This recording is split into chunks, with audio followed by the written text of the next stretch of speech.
Yo, what up YouTube? Today I want to share with you guys my creative process. I've been using this system or process for as long as I can remember. I've used it to learn pretty difficult things like web design, graphic design, concept art, now photography and cinematography, and also how to become a better teacher, and also parenting and a bunch of other things. So it's not just applying to creative fields, but you can kind of use it to learn anything you want to do. So it's like a 5-step thing, and each thing is kind of like a phase, and you gotta get through each of these phases to get to the next one. So I'll kind of walk you guys through it, and I'm gonna use this down here to kind of illustrate exactly what's going on. And I'm gonna try to do this in one take, so if I mess up a little bit, just be patient with it. Okay, so the first phase is what I call the creativity phase, or the curiosity phase.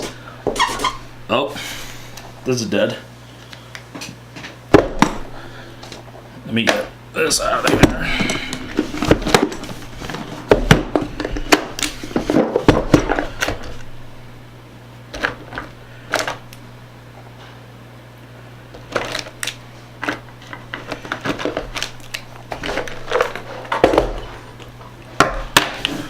Alright, so the first phase of this thing is the curiosity phase.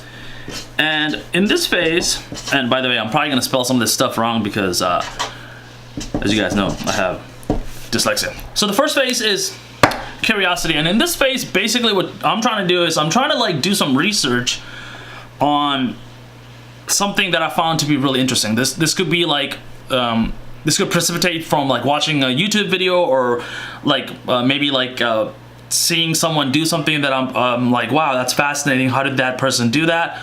Or maybe even hearing a podcast, or even reading a book. It's just like the first entry into this world.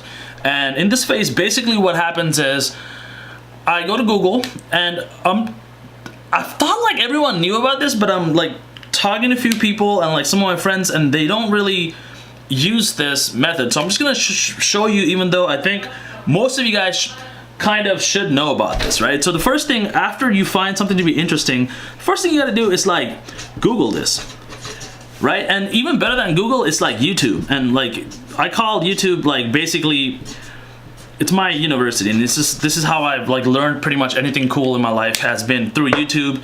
That's the starting step of jumping into this world of photography or concept art, or whatever the thing that you were curious about. So basically in this phase, what you're trying to do is you're trying to get a global understanding of what this thing is. So you're not actually trying to learn the specific details of any of it, but you're kind of just trying to figure out okay, so this is one of the continents in this world. This is another field in this world. People are trying this. These are the kind of the equipment people use. This is how people make money. This is kind of the business model. You're trying to figure out different things that exist to create this field, but you're not really going into a lot of detail on it because you're just trying to build a map inside your head of what this thing is. And once you understand what this map is, then you can start planting flags on different places. All right, I gotta go visit this area. All right, I gotta go check out this thing. I gotta go check out this person who's really good at this. This person has a cool YouTube channel who does this specific thing in a way that I really enjoy, right? So once you find out where the world is, then you can start to kind of find locations where you want to go visit. And that's the next step after the curiosity phase. All right, now the second phase, after you kind of figure out where all the the places that you want to visit in this world is, what you want to do is move to the second phase, and I'm just calling that the investment phase. So in this phase, you're trying to do two things. You're trying to invest time and also some money in exploring some of this world, right? So you're gonna spend time and also some money to do this. So this is kind of the hard part. You got to find some time that you can take away from some of the other things you're doing and just invest it into this world.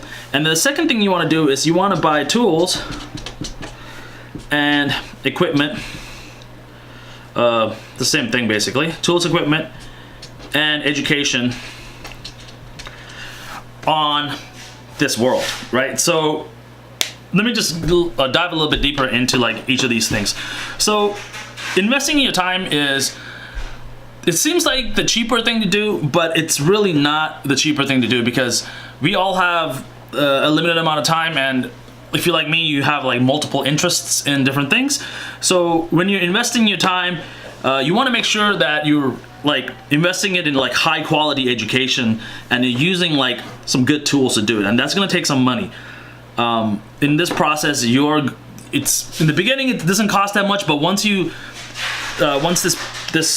steps, it's kind of like a cycle. It goes on and on and on, and the more time you spend in learning a skill, so let's say this is a skill of making movies, the more time you spend in this cycle, the more time and money you're gonna have to invest. And I'm gonna come back and I'll kind of show you guys something that you can do to help you with this investment part coming up. Okay, so once you do that, you're basically investing in tools, equipment, and education. And the third phase is the experimentation phase.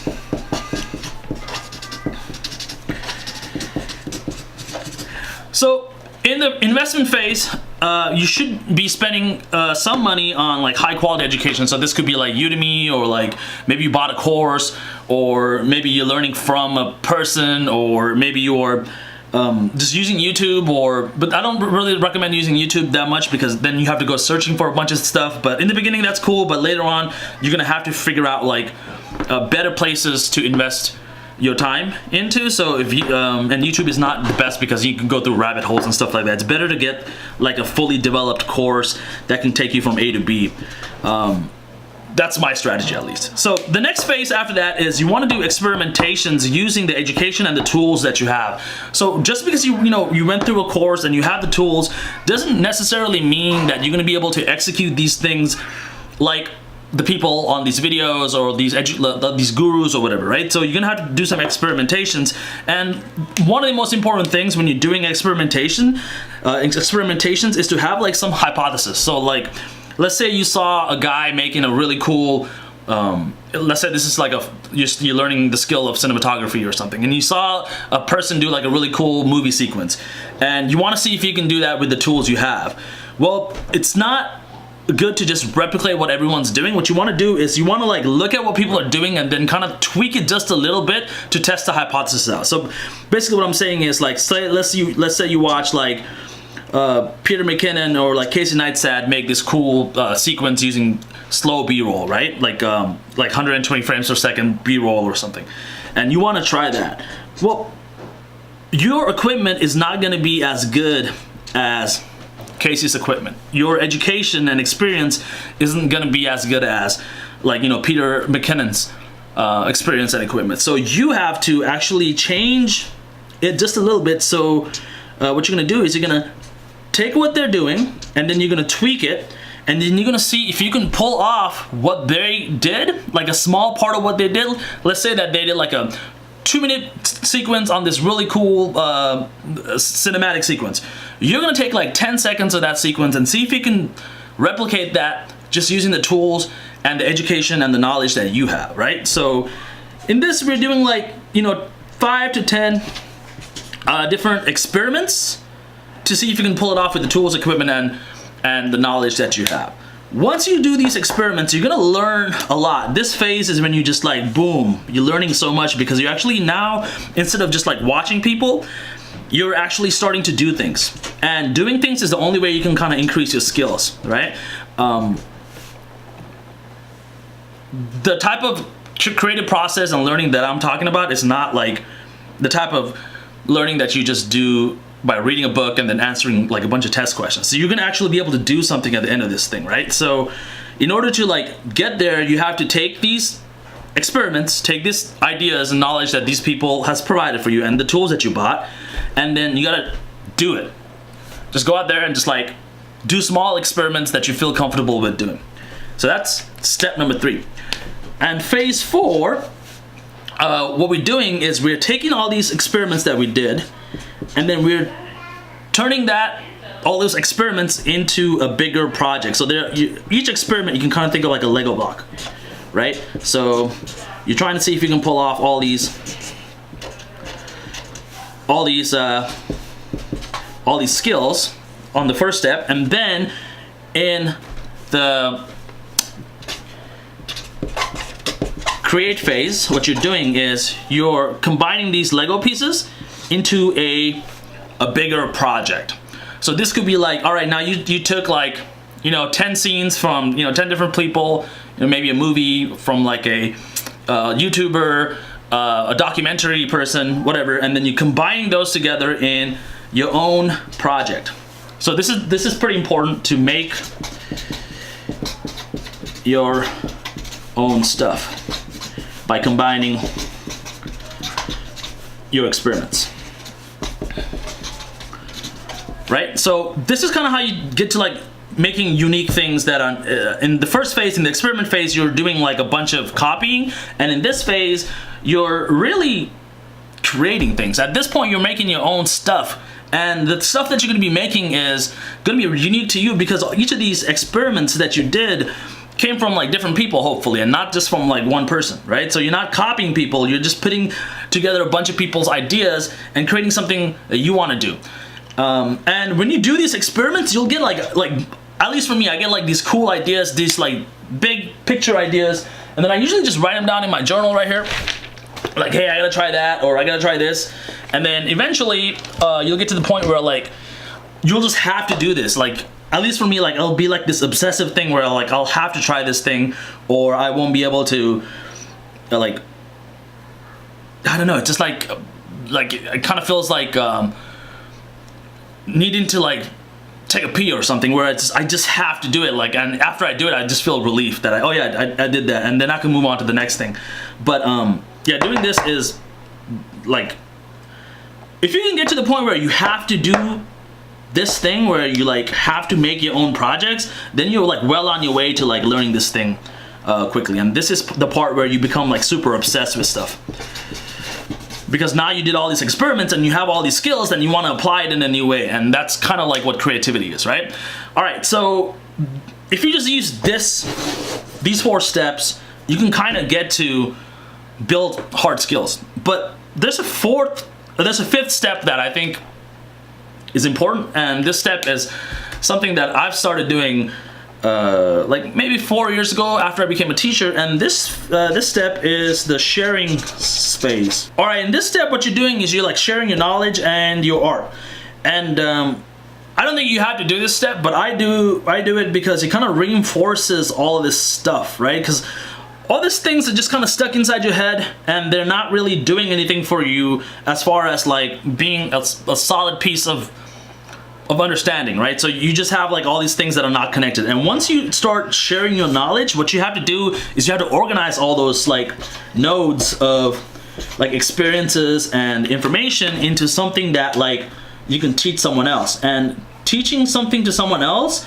is hard to do if you don't organize it in a way that makes sense to other people. And once you make yourself teach it to other people, what you're doing is like you're like solidifying this thing that you learned, and now it's like this solid thing that you kind of won't forget, and it's been really helping me out. All right, so that's my 5-step process to learning any skill, and that's kind of like my creative process as well. And it applies not to just like drawing or filmmaking, but it applies to like difficult things like maybe even learning math or like engineering or programming. All this stuff applies to everything that that you're doing. And the best way to share your knowledge is through YouTube or just talking to your friends, and I do this all the time. All right, so this part right here, the investment part, is the tough part, because once you have a lot of hobbies, it's gonna cost a lot of money.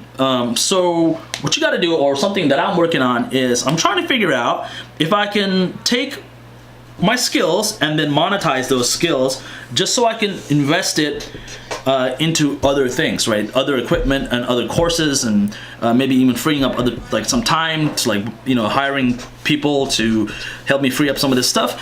Because I think once you start having more money to invest, then you can kind of speed this process up, right? So let's say that this takes like, 3 months to do because it takes you like, a few months to save up the equipment and the time that you need to get to the investment phase. And this is a cycle, so you go through this and you come back up here, you get curious again, and you just kind of repeat this thing, right?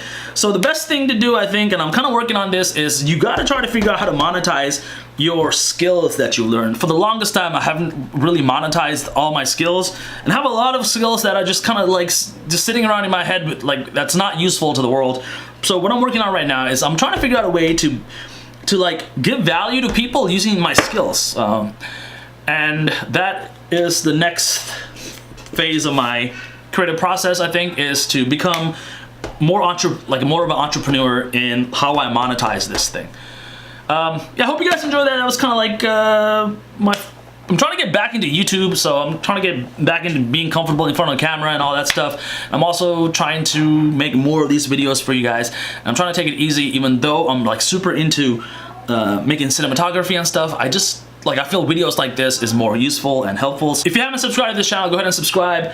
I'm gonna be making a lot more videos on the creative process and how to monetize your skills, and also a lot more about cinematography and storytelling through video, because right now that's one of the things that I'm super obsessed about, and right now this is the thing that I'm investing the most amount of money and time into, so naturally it makes sense for me to talk about it and share what I learned with you guys, because it's gonna help me, and hopefully it'll help some of you guys too.